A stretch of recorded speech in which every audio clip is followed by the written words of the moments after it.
Hello, my name is Patrick Scott. I represent one third of 100 Years Enterprise. The topic I chose today is validation, criminal thinking, and how I got accepted into gang life.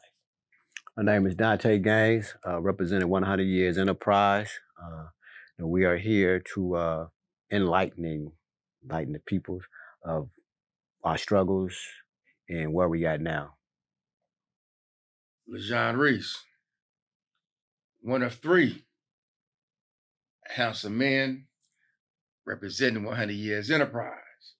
And we here, and we striving and thriving to stay here to convey uh, these serious messages and topics.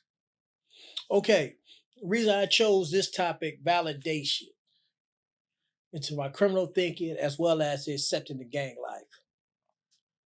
For me, right, coming out of Oakland, California, grew up in North Oakland.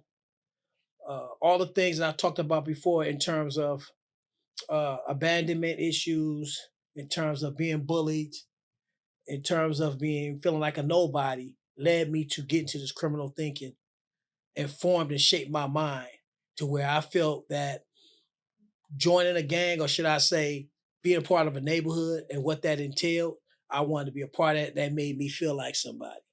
So in order for me to do that, I had to walk, talk, and act like the people I grew up with in my neighborhood, which was North Oakland. So when I mean by validation, validation by my peers and my criminal thinking. I started cutting school. I disobeyed my mother. I disobeyed my auntie. And I listened more to the people in my neighborhood and from the streets that I consider my big homies than my own parents.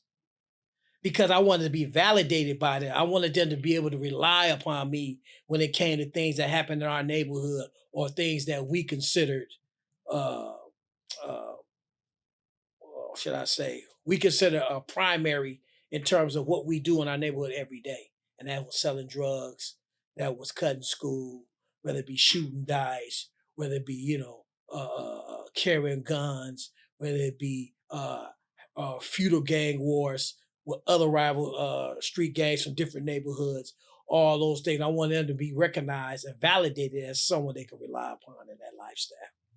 So for me, when I grew up, when I was 14, I joined the gang at 14 years old. Uh, I had was named Cyrene from the big homies they considered the hillbillies, the Joe Brothers, all these guys that I looked up to in my neighborhood. And when they gave me that name, I wanted to live up to that. And I even attached things. I always say, Cyrene, the American dream. I always try to make it. I try to make my nefarious activities fly.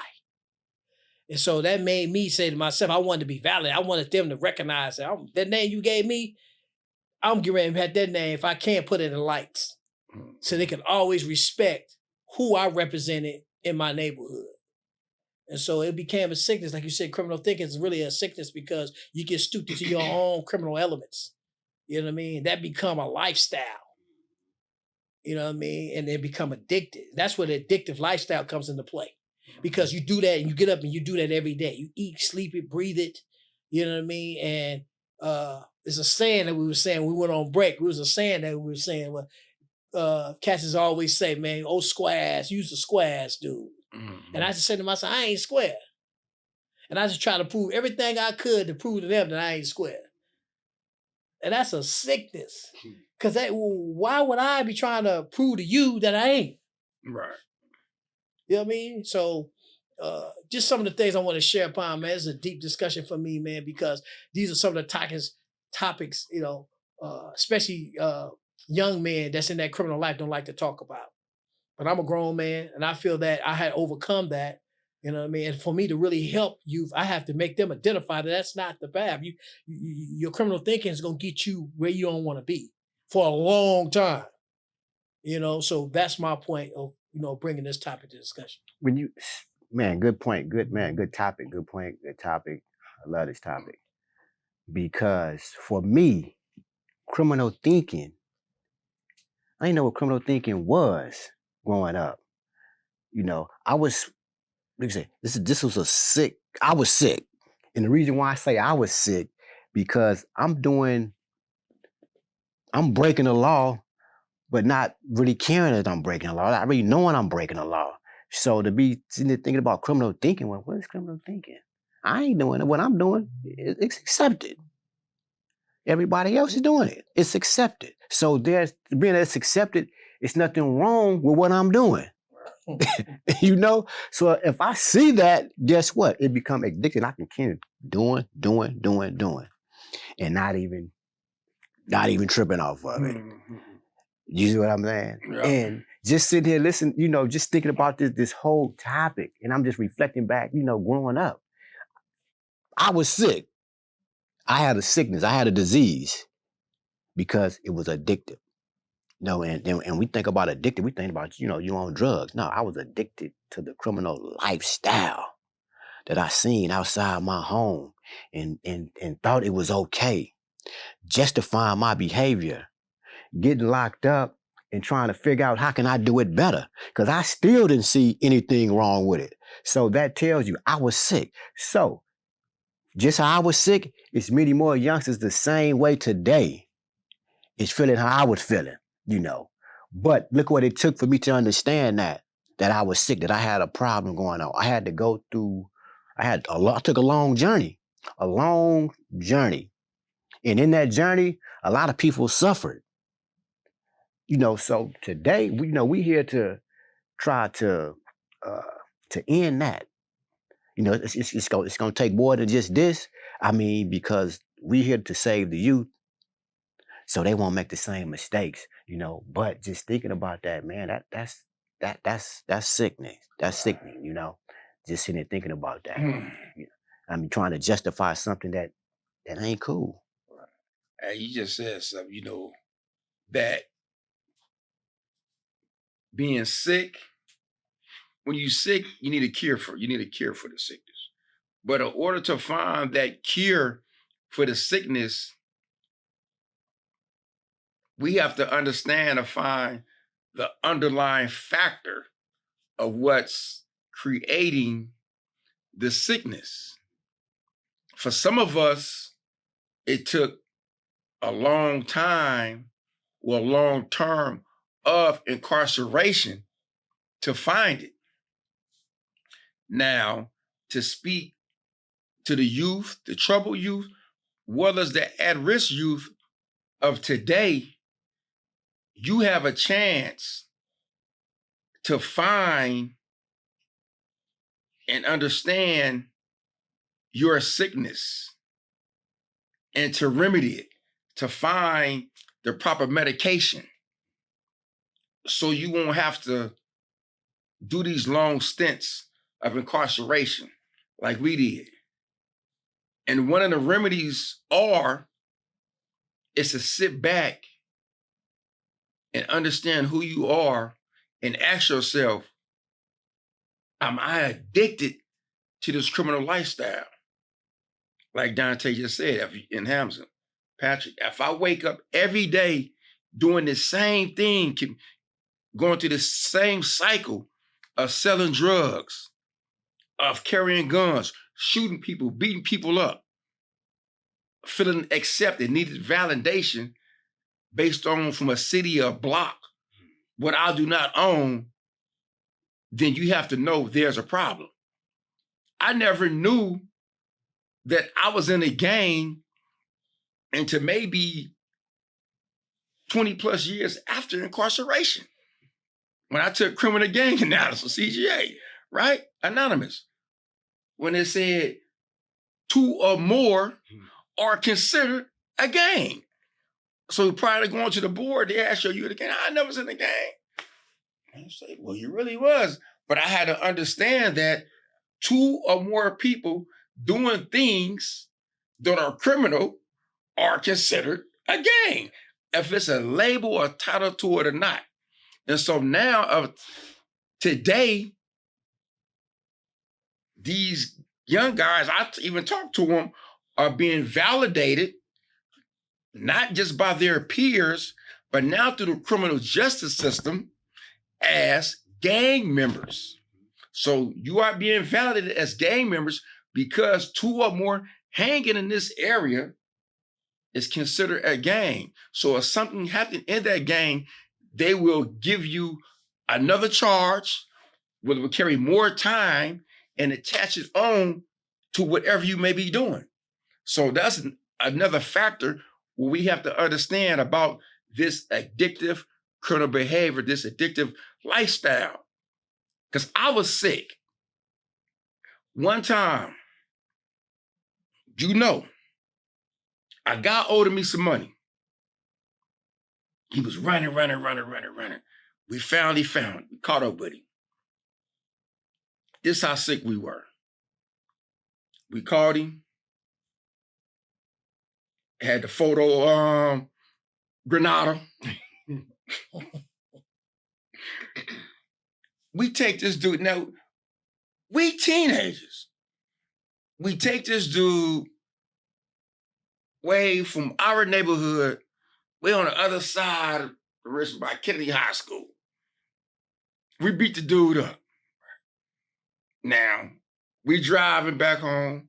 I don't know what we planned on doing with it, right? But he owed us some money, but he gave a few $100.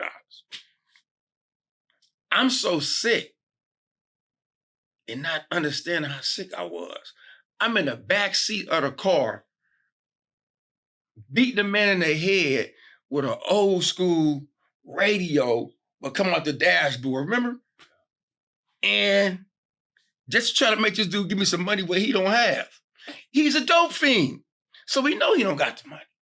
And we already know if you give a dope fiend something, you give a drug addict something, expect not to get anything back no matter what it is, right? And so, to make a long story short, as we riding, we turn the corner, and you said, what just happened? The door just flew open. I'm beating the man so bad, he just jumped out the car and risked killing his own self than being in the car with us. And I was sick, and I never knew my remedy, but I found out my remedy and solution a couple years later was 37 years in prison. And so we want this message to go to the kids and to the youth. Listen, don't follow those same bad footsteps or you seen others do, and you think you need any type of acceptance, any type of validation, anyone to tell you that you're cool in a not cool situation or environment or those circumstances. It's not cool at all. It's not. Oh, what really saddens me about this subject that we're talking about, right, is the fact that even though we're talking about something that we know is wrong, it's foolish, it's due to ignorance, yet it still happens every day. And it's based on a culture stamp that we have a society that have the have and the have-nots. You know, as a young child coming to form as a teenager, they say you're not a teen till you hit 13, not 12. But just at that age, it's pivotal. You coming out of the projects every day, and let alone your parents on drugs, everybody else is on drugs too, and you see this every day, right? Compared to being in an upper class society, right?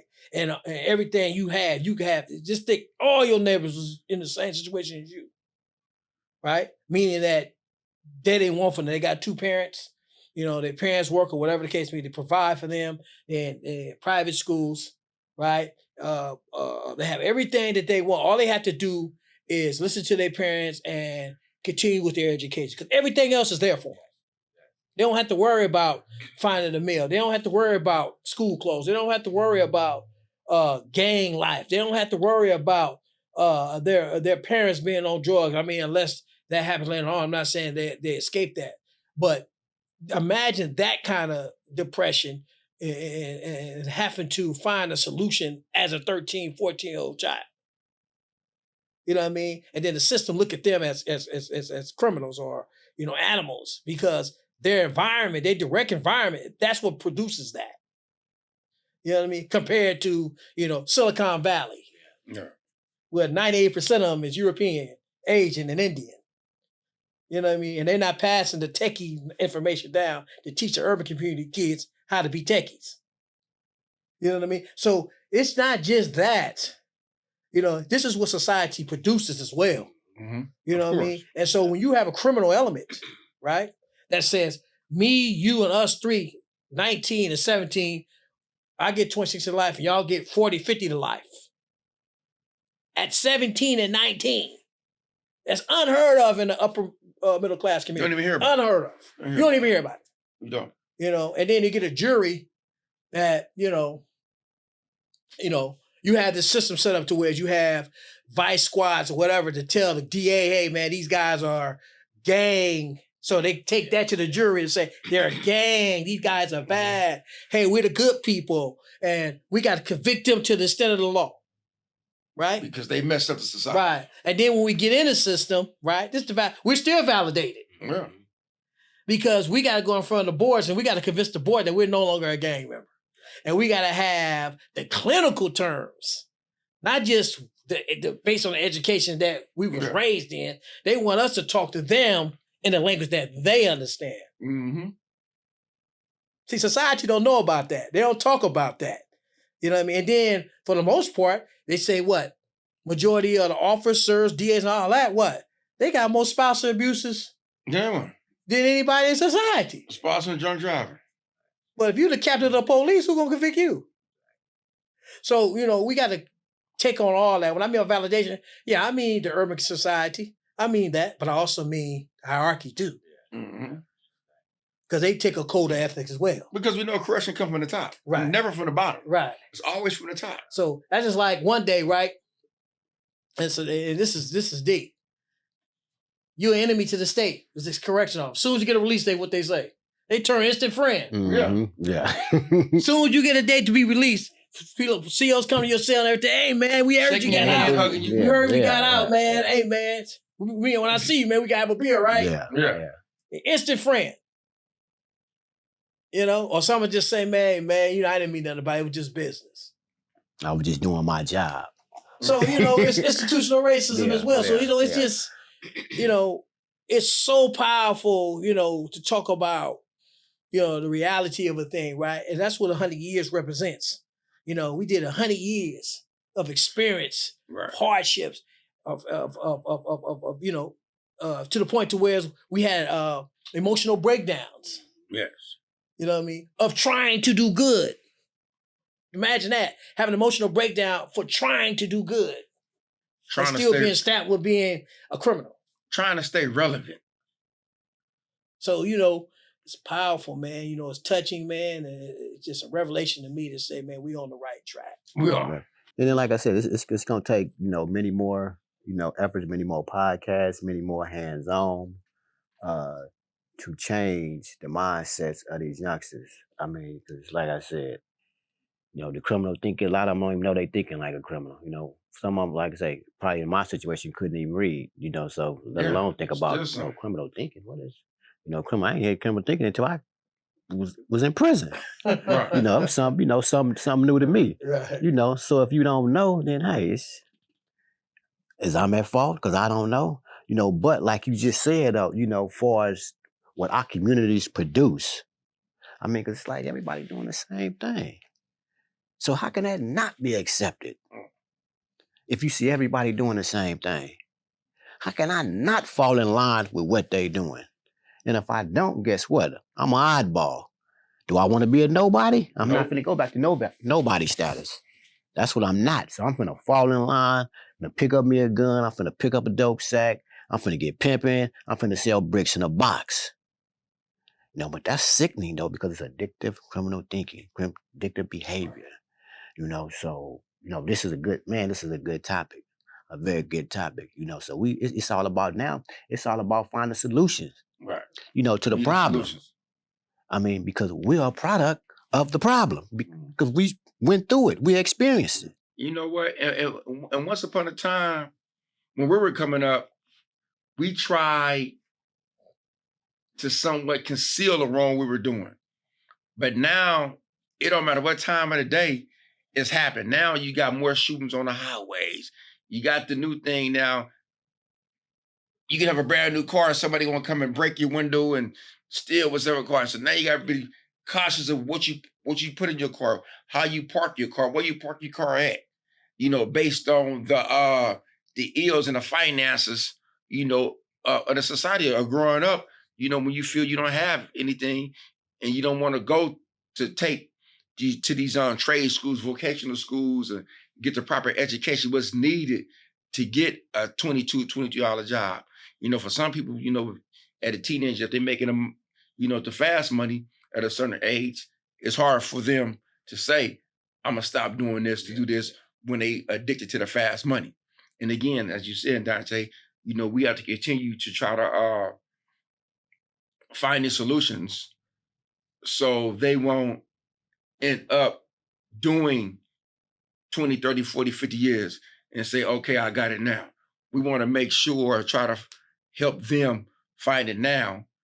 And they can look at us and say, them men, them gentlemen, 100 years enterprise, they did it. They came out. So that's follow the direction of coming home and being successful. They're giving us a path to follow so we won't have to end up doing these long stints of time. Well, with that being said, again, check out our podcast next week. We are 100 Years Enterprise. My name is Patrick Scott. I'm 1/3 of 100 Years Enterprise as well. Check us out on Listen Up.